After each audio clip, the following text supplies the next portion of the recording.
സംസ്ഥാന engineering പ്രവേശനത്തിനുള്ള KEAM rank list സംബന്ധിച്ച ഹർജി പരിഗണിക്കുന്നത് സുപ്രീം കോടതി നാളത്തേക്ക് മാറ്റി. ഹൈക്കോടതി വിധിക്കെതിരെ സംസ്ഥാന സർക്കാർ അപ്പീൽ നൽകുന്നുണ്ടോ എന്ന് കോടതി ആരാഞ്ഞു. വിശദാംശങ്ങളുമായി PS വിനയ ചേരുകയാണ്. വിനയ, വളരെയധികം ആശങ്കയിലൂടെ കടന്നുപോകുന്ന ഒരു ഫലമാണ് സുപ്രീം കോടതി ഇന്നിപ്പോൾ പുറപ്പെടുവിച്ചിരിക്കുന്നത്. കേരള സിലബസിലുള്ള വിദ്യാർത്ഥികൾക്ക് വളരെയധികം ആശങ്കയുണ്ട്. അതിന് എന്തായിരിക്കും ഒരു വിധി എന്നതിൽ വളരെയധികം ആകാംക്ഷയും നിലനിൽക്കുന്നുണ്ട്. എന്താണ് ഏറ്റവും പുതിയ വിശദാംശങ്ങൾ?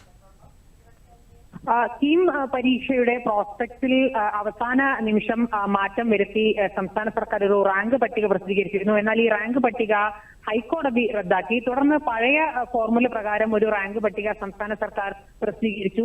ഈ റാങ്ക് പട്ടിക ചോദ്യം ചെയ്തുകൊണ്ടാണ് കേരള സിലബസ് വിദ്യാർത്ഥികൾ സുപ്രീം കോടതിയിൽ പോയത്. ആ ഹർജി സുപ്രീം കോടതിയുടെ പരിഗണനയ്ക്ക് വന്നത്. CBSE വിദ്യാർത്ഥികളും ഒരു തടസ്സ ഹർജി സുപ്രീം കോടതിയിൽ നൽകിയിരുന്നു. കാരണം ഈ കേരള സിലബസ് വിദ്യാർത്ഥികളുടെ ഹർജിയിൽ വാദം എന്തെങ്കിലും തീരുമാനം എടുക്കുന്നതിന് മുമ്പ് തങ്ങളുടെ ഭാഗം കൂടി കേൾക്കണമെന്ന് ആവശ്യപ്പെട്ടുകൊണ്ട്. പക്ഷേ ഇന്ന് കേരള സിലബസ് വിദ്യാർത്ഥികൾ നൽകിയ ഹർജിയിൽ എന്തെങ്കിലും ഇടപെടൽ നടത്താൻ സുപ്രീം കോടതി വിസമ്മതിക്കുകയാണ് ചെയ്തത്.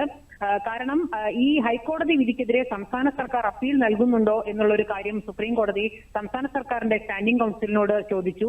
അത് സംബന്ധിച്ച് സർക്കാരിനോട് ചർച്ച നടത്തിയ ശേഷം ഒരു നിലപാട് അറിയിക്കാമെന്നാണ് ഈ സ്റ്റാൻഡിംഗ് കൗൺസിൽ കോടതിയിൽ പറഞ്ഞത്. അതുകൊണ്ട് തന്നെ ആ നിലപാട് അറിഞ്ഞതിന് ശേഷം ഈ ഹർജിയിൽ കേരള സിലബസ് വിദ്യാർത്ഥികളുടെ ഹർജിയിൽ ഒരു തീരുമാനത്തിലേക്ക് പോകാം എന്നുള്ള ഒരു കാര്യമാണ് കോടതി പറഞ്ഞത്. ഈ കാര്യങ്ങൾ പറഞ്ഞുകൊണ്ടാണ് ഈ ഹർജി നാളത്തേക്ക് കോടതി മാറ്റിയിരിക്കുന്നത്. എന്തായാലും ഈ പുതിയ റാങ്ക് പട്ടിക പ്രകാരമുള്ള പ്രവേശന നടപടികൾ ആരംഭിച്ചു കഴിഞ്ഞിട്ടുണ്ട് എന്നാണ് CBSE വിദ്യാർത്ഥികൾ കോടതിയിൽ പറഞ്ഞത്. അതുകൊണ്ട് തന്നെ ഈ പുതിയ റാങ്ക് പട്ടിക പ്രകാരം പ്രവേശനവുമായി മുന്നോട്ട് പോകണമെന്നും അവർ ആവശ്യപ്പെട്ടു. കോടതി പറഞ്ഞൊരു കാര്യം, പ്രവേശന നടപടികളെ ബാധിക്കുന്ന തരത്തിൽ യാതൊരു തരത്തിലുള്ള ഇടപെടലുകളും കോടതിയുടെ ഭാഗത്തുനിന്നും ഉണ്ടാകില്ല എന്നുള്ളതാണ്. എന്തായാലും സംസ്ഥാന സർക്കാർ ഈ വിഷയത്തിൽ നാളെ കോടതിയിൽ നിലപാട് അറിയിക്കും. പിന്നെ ഈ സർക്കാരിന്റെ ഭാഗത്തുനിന്നുള്ള ഒരു പ്രതികരണം നേരത്തെ ഉണ്ടായിരുന്നു. ഈ അപ്പീൽ പോകേണ്ട എന്ന തരത്തിലുള്ള പ്രതികരണമായിരുന്നു R ബിന്ദുവിന്റെയും ശിവൻകുട്ടിയുടെയും എല്ലാം ഭാഗത്തുനിന്നുണ്ടായിരുന്നു. അപ്പോൾ സർക്കാർ ഉണ്ടാക്കിയ ഒരു മാറ്റം വിദ്യാർത്ഥികൾക്ക് വിനയാകുന്നു. അതിൽ വിദ്യാർത്ഥികളുടെ ഭാവി തുലാസിലാകുന്ന ഒരു സാഹചര്യമാണ് നിലവിലുള്ളത്. എന്തായിരിക്കും ഇനി വരാൻ പോകുന്നത് എന്നുള്ള ഒരു പ്രതീക്ഷയുണ്ടോ? അതായത് ഓഗസ്റ്റ് 14-നുള്ളിൽ ഈ പ്രവേശന നടപടികളെല്ലാം തന്നെ പൂർത്തീകരിക്കേണ്ടതുണ്ട്. അതാണ് ചട്ടം. അത് പറഞ്ഞുകൊണ്ടാണ് ഈ ഹൈക്കോടതി വിധിക്കെതിരെ അപ്പീലൊന്നും നൽകാൻ ഇല്ല എന്നുള്ള കാര്യം ഉന്നത വിദ്യാഭ്യാസ മന്ത്രി R ബിന്ദുവും അതോടൊപ്പം തന്നെ D ശിവൻകുട്ടിയും എല്ലാം തന്നെ പറഞ്ഞത്. പക്ഷെ ഇന്നിപ്പോൾ കോടതി ഇത് സംബന്ധിച്ചൊരു കൃത്യമായ നിലപാട് സംസ്ഥാന സർക്കാരിനോട് ചോദിച്ചിരിക്കുകയാണ്. അപ്പീൽ നൽകുന്നുണ്ടോ എന്ന് ചോദിക്കുകയാണ്. അപ്പീൽ സർക്കാർ നൽകുന്നുണ്ട് എന്നാണ് തീരുമാനമെങ്കിൽ അത് സംബന്ധിച്ചുള്ള ഒരു നിയമ നടപടികളിലേക്ക്, അതായത് ഈ നിലവിൽ ഇപ്പോൾ പുറത്തു വന്നിരിക്കുന്ന റാങ്ക് പട്ടികയുമായി ബന്ധപ്പെട്ട എന്തെങ്കിലും നടപടികളിലേക്ക് കോടതി പോകുമെന്ന് ഈ ഘട്ടത്തിൽ നമുക്ക് പറയാൻ കഴിയില്ല. കാരണം പ്രവേശന നടപടികളെ ബാധിക്കുന്ന ഒരു നടപടികളിലേക്കോ പോകില്ലെന്നാണ് കോടതി വ്യക്തമാക്കിയിരിക്കുന്നത്.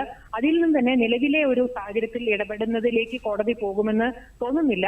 പക്ഷേ സംസ്ഥാന സർക്കാർ അപ്പീൽ നൽകാൻ തയ്യാറാവുകയാണെങ്കിൽ അതായത് അടുത്ത വർഷങ്ങളിൽ നടക്കുന്ന പരീക്ഷയും അതുമായി ബന്ധപ്പെട്ട നടപടികളിലേക്കുമായി ബന്ധപ്പെട്ടുള്ള എന്തെങ്കിലും നടപടികളിലേക്കായിരിക്കും കോടതിയുടെ തീരുമാനങ്ങൾ ഉണ്ടാവുക.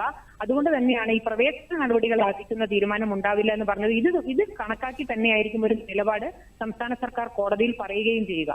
ശരി, വളരെ വ്യക്തമാണ്. സംസ്ഥാന എഞ്ചിനീയറിംഗ് പ്രവേശനത്തിനുള്ള കീം റാങ്ക് ലിസ്റ്റ് സംബന്ധിച്ച ഹർജി പരിഗണിക്കുന്ന സുപ്രീം കോടതി നാളത്തേക്ക് മാറ്റിയിട്ടുണ്ട്. ഹൈക്കോടതി വിധിക്കെതിരെ സംസ്ഥാന സർക്കാർ അപ്പീൽ നൽകുന്നുണ്ടോ എന്നാണ് കോടതിയുടെ ചോദ്യം. PS വിനയയാണ് വിശദാംശങ്ങൾ നൽകിയത്.